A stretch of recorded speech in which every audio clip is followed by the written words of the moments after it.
ኢየሱሰይ መስቀል ምስጠመትኩ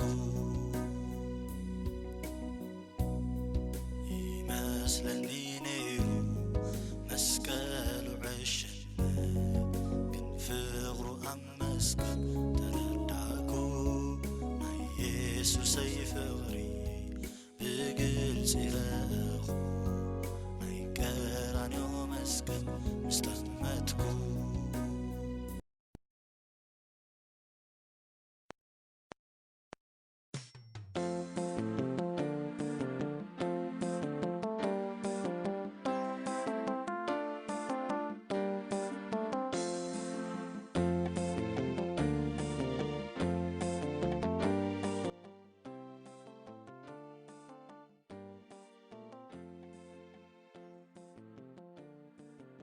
አብን ወልድን መንፈስ ቅዱስን ሓደ አምላክ አሜን።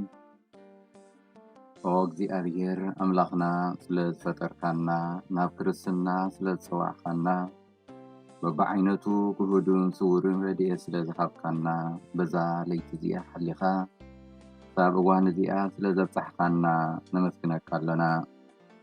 ጎይታ በዛ መዓልቲ እዚኣ ክሕዝነካ ካብ ዝኽእል ኩሉ ሓሊኻ በታዓቢ ሕያውነትካን ምሕረትካን ንዓኻ ብዝሕጉዝ ጽቡቕ ግብሪ ጥራይ ከም እንርከብ ዝገብረና ምእንቲ ናይ ፍቑር ወድኻ መድሓኒና ኢየሱስ ክርስቶስ ትሩፋት ናይታ ኣደ ወድኻ ድንግል ማርያም ጸሎትን ናይ ሓለውትና ኩሎ መላእኽቲ ኣማልድነትን ስጋ ዝለበሰ ዘለዓለማዊ ቃልካ ዝመሃረና ጸሎት እናደገምና ናባኻ ንቐርብ ኣለና።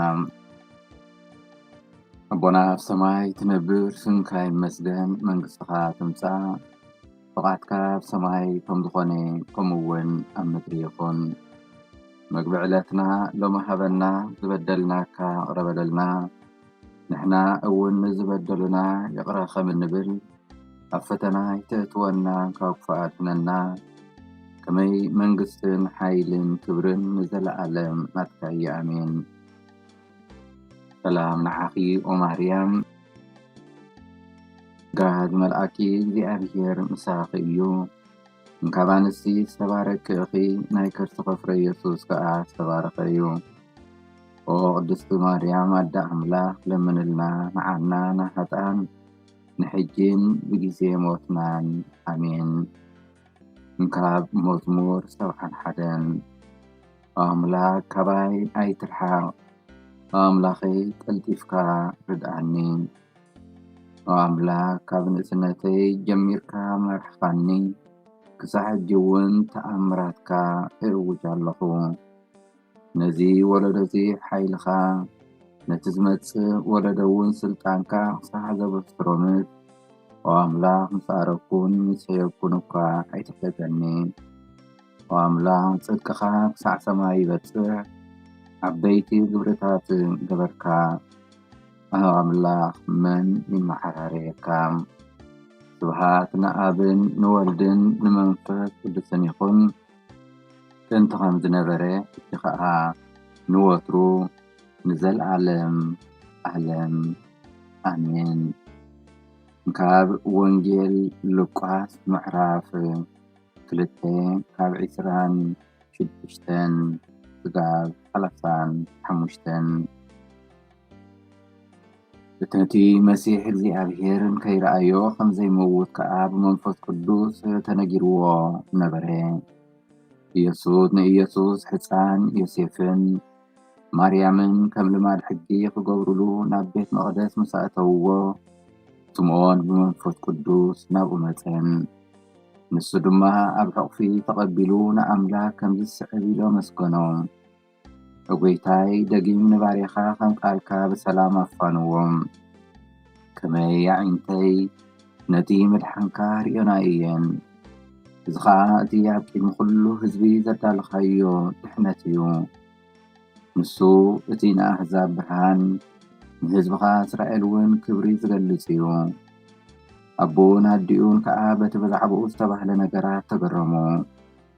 ስምዖን ከዓ ባረኾም።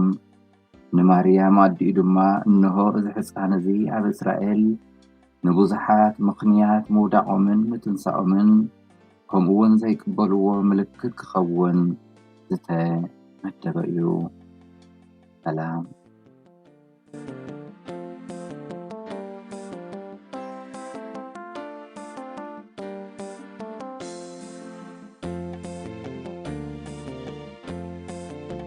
خبركم أحواتن أحتن أبزي نايلومي قال أملاخ بقر بفلاي ربعي معرف ويسئلي حمامات مدحينا يسوس كريستوس مدحينا يسوس كريستوس يسوس مدى مس مريم مدينان أمن قدي خمسة تراخبو نخنستنتن نعتم أبزي نايلومي قال أملاخ بقر مريم يوسفن مدحينا يسوس كريستوس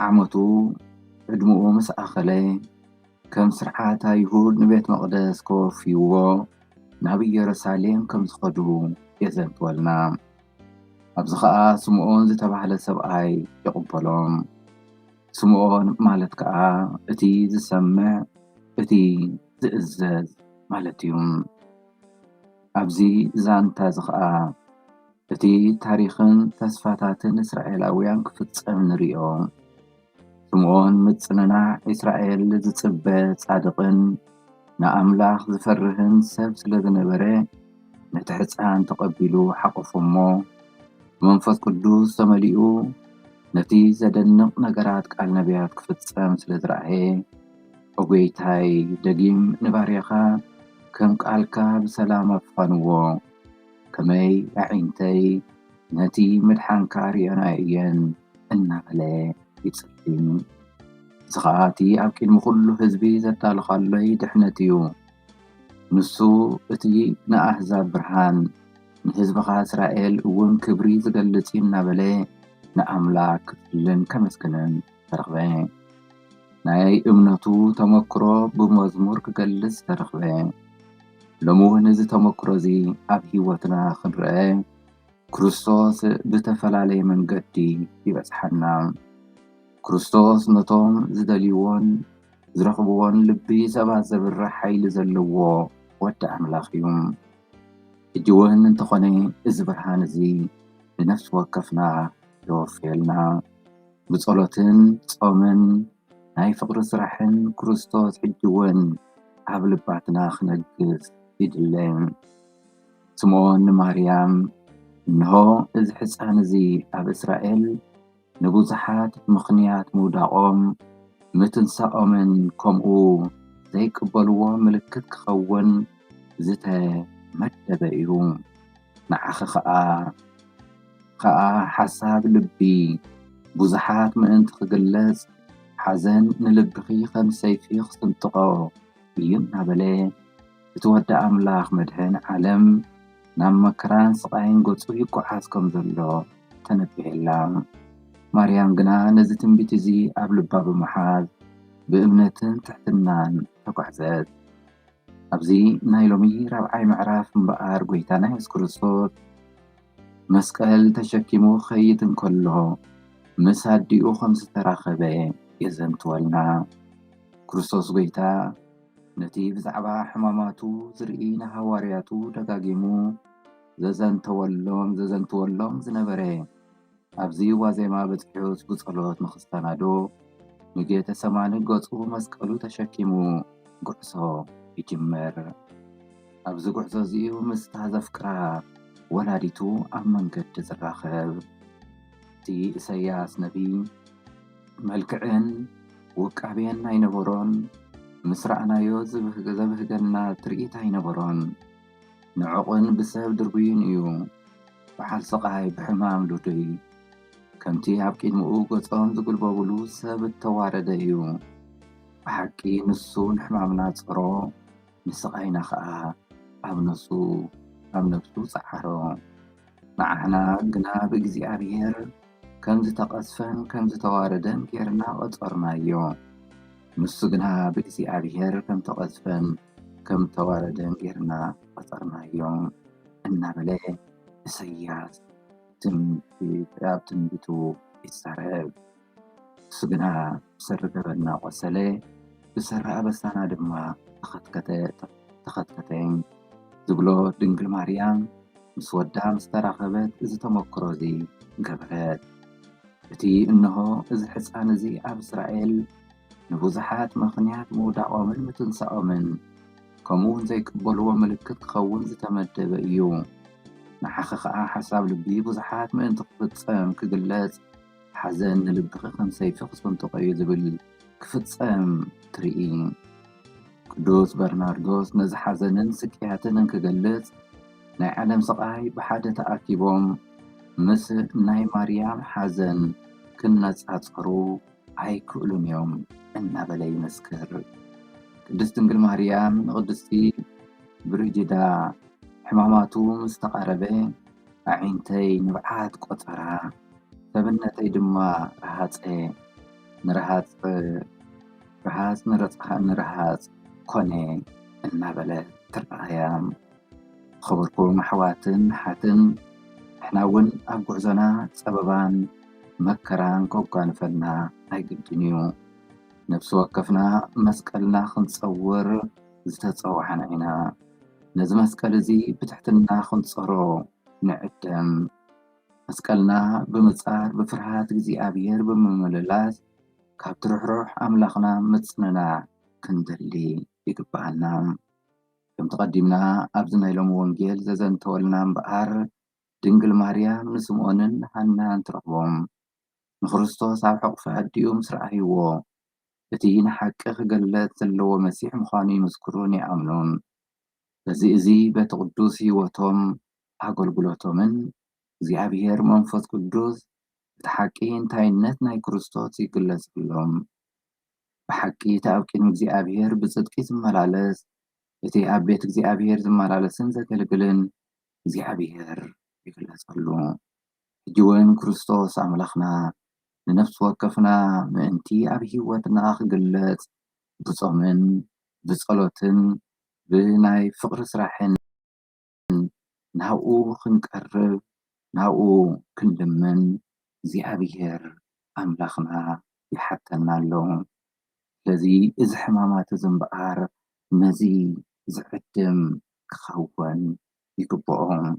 ኣብ ጸሎት ክንኣቱ ኣብ ጽምዋ ክንኣቱ ብሓቂ በዚ ግዜ እዚ ቅድስና ክንሓስብ እግዚኣብሔር ኣምላኽና እቲ ምእንታና ብረሃፅን ብድኻምን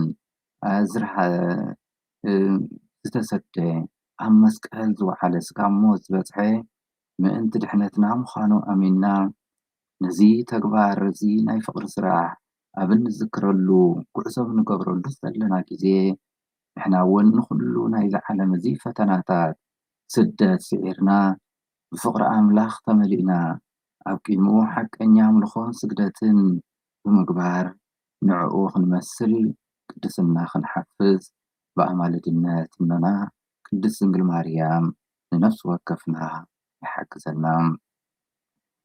ጸሎት ብርሃፅን ብድኻምን ብደምን ዝረስሐኻ ብሩህ ገጽ ኢየሱስ ብሓዘን ዝደረቅካ ርሕሩሕ ልቢ ማርያም ናብ ክንዲዚ ዝመርር ሓዘን ዘውደቐኩም ሓጢኣትናን በደልናን ከም ዝኾነ ንፈልጥ። ይቕረበሉልና ድሕሪ ሕጂ ኣይክንብድለኩምን ኢና። ኣቦና ኣብ ሰማይ ትነብር፣ ስምካ ይመስገን፣ መንግስትኻ ትምጻእ፣ ፈቓድካ ኣብ ሰማይ ከም ዝኾነ ከምኡ እውን ኣብ ምድሪ ይኹን። ምግቢ ዕለትና ሎሚ ሃበና፣ ዝበደልናካ ቅረበለልና ንሕና እውን ንዝበደሉና ይቕረ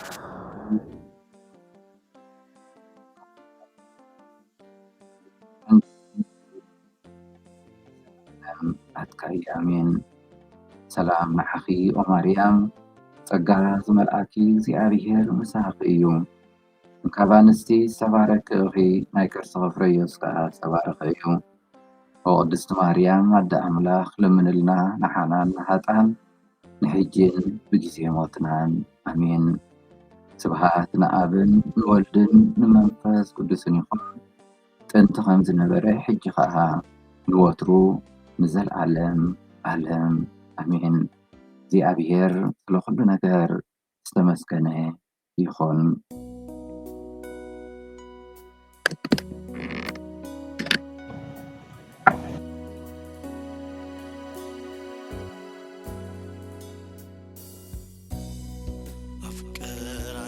ኮይነ መስቀሉ ክምልክት ናይ ኢየሱሰይ ፍቕሪ ተረዳእኩ ዝተወቅዐ ጎድኑ ኢድ እግሩ ረኣኹ ናይ ኢየሱሰይ መስቀል ምስ ጠመትኩ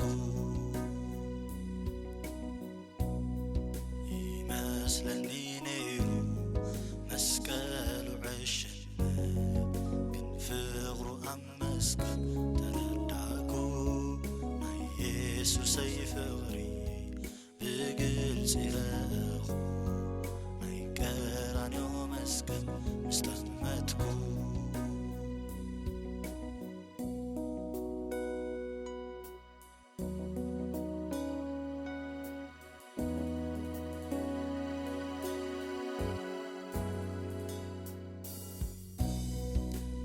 ኢየሱሰይ ፍቕሪ ካብ ሞት ዘውፅኣኒ ናይ ኣምላኸይ ገጽ ዝራየኒ በብእዋኑ ንዕኡ ዘምልኹ ናይ ኢየሱሰይ ፍቕሪ ተረዳእኩ ናይ ቀራንዮ መስቀል ናይ ዓወተይ ቦታ ኢየሱስ ሞተለይ